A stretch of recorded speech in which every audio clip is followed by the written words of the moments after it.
கர்த்தருக்கு ஸ்தோத்திரம்.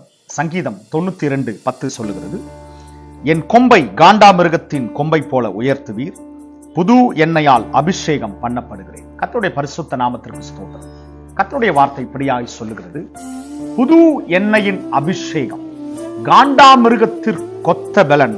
கர்த்தருடைய வார்த்தை இப்படியாய் சொல்லுகிறது, என் கொம்பை காண்டாமிருகத்தின் கொம்பை போல உயர்த்துவீர்.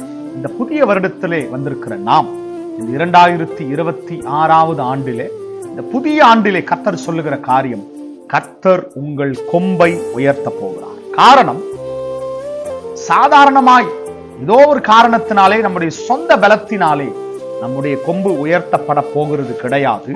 கர்த்தருடைய வார்த்தை சொல்கிறது, அதற்கு ஒரே ஒரு காரணம், புது எண்ணெயால் அபிஷேகம் பண்ணப்படுகிறேன். இந்த புதிய வருடத்திலே கர்த்தர் புது எண்ணெயால், புது அபிஷேகத்தால் நம்முடைய கொம்பு உயர்த்தப்பட போகிறது. எத்தனை பேர் விசுவாசிக்கிறீங்க? ஆமென்.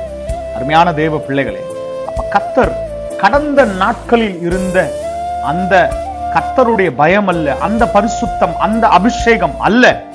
இந்த 2026 ஆண்டிலே கர்த்தர் புது எண்ணெய், புது அபிஷேகம், புதிய பலன் கர்த்தர் நமக்குள்ளே நிச்சயமாகவே விசுவாசிக்கிறீங்களா? ஆமென். கர்த்தருடைய வார்த்தை சொல்லுகிறது, அதனாலதான் சொல்லப்படுகிறது, அந்த புது எண்ணெய், புது அபிஷேகம் நமக்குள்ளே காணப்படுமானால், கர்த்தருடைய வார்த்தை சொல்லுகிறது, என் கொம்பை காண்டாமிருகத்தின் கொம்பை போல உயர்த்துவீர். அல்லேலூயா. அந்த காண்டாமிருகத்திற்கொத்த பலன், அந்த கொம்பை போல நம்முடைய கொம்பு உயர்த்தப்பட வேண்டுமானால், இன்றைக்கும் இந்த கால வேளையிலே பரிசுத்த ஆவியானவர் நம்மோடு சொல்லுகிற, உங்களோடு சொல்லுகிற காரியம், புது எண்ணெய், புது அபிஷேகம் இன்றைக்கு கர்த்தர் உங்களுக்கு தருகிறார். ஆமென். எத்தனை பேர் விசுவாசிக்கிறீங்க? எத்தனை பேர் இன்றைக்கு விசுவாசிக்கிறீங்க? எங்களுக்கு இன்றைக்கு இந்த புதிய வருடத்துல பழைய காரியங்கள் அல்ல, பழைய பலன் அல்ல, பழைய அபிஷேகம் அதெல்லாம் இல்ல.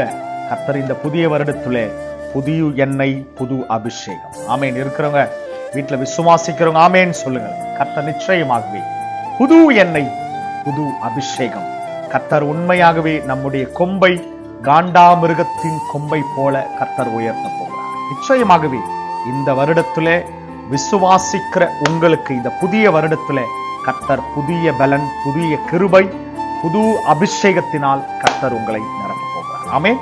இந்த வருஷத்துல விசுவாசிங்க, உங்கள் கொம்பு காண்டாமிருகத்தின் கொம்பை போல உயர்த்தப்படும். கர்த்தருக்குள் நிலைத்திருப்போம், கர்த்தருக்குள் பலப்படுவோம்.